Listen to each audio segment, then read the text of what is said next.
Say again? Chute. Their property is not hurt. Yeah. Yeah, sure.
To keep it simple. All right. We all know each other. Yes, so. all right. Very well. So All right. work it out. Battalion Chief Lance McCloskey, LANCE, MCCLOSKEY.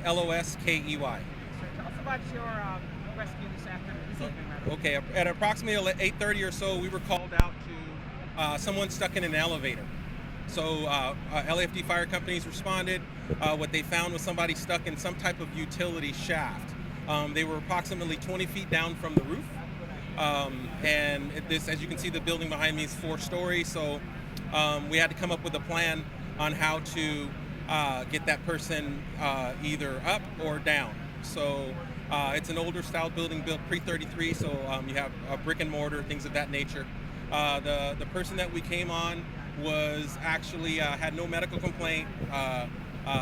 They were conscious, they were awake, they were breathing. We brought in more companies. We had approximately 49 firefighters on scene, and we brought in our technical rescue people, and we came up with a plan, and our plan was to take the patient, get a harness on them, and lower them down to the basement and bringing them out. What was that person doing in the chute? Not sure. We don't know. Our job basically is to get them out. So we called LAPD to try to find out if we can figure out what's going on. But at this time, the patient is out, no medical complaint, and we're going to let everybody go. Describe the patient. What's physical? She was a 40-year-old female. And tell us about the roof condition. It's our understanding there may have been some structural integrity issues on the roof. Not that I'm aware of. So how did you approach it?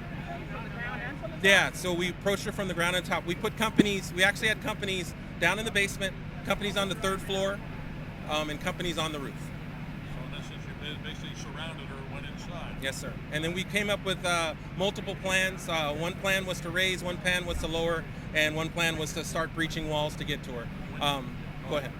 Once we were able to get a harness around her wrists, we made sure that she was secure, and then we basically, the quicker way is, most of the time we'll lower them down, and we were able to do that. And that actually went fairly quickly once we got the harness around. A busy week for search and rescue. Yeah, busy week.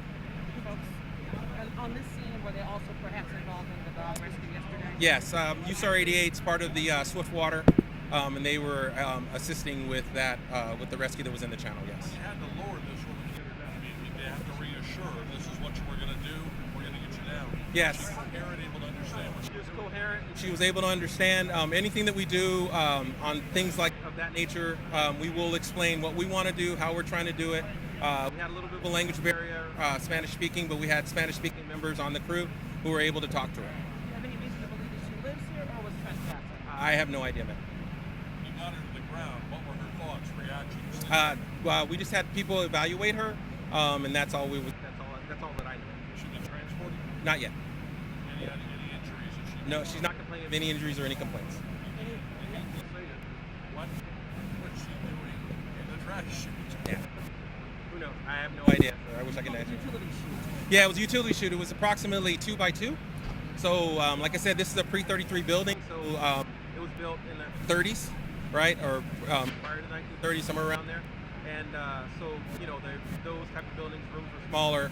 So a utility chute, something where they not necessarily could have been a trash chute, or something where they could have ran wires, or they did whatever they do. You talking about 2 by 2? Mhm. Was she wedged in there, jammed in there? Was she holding herself up? Yeah, it was a little bit of both. A little bit of both.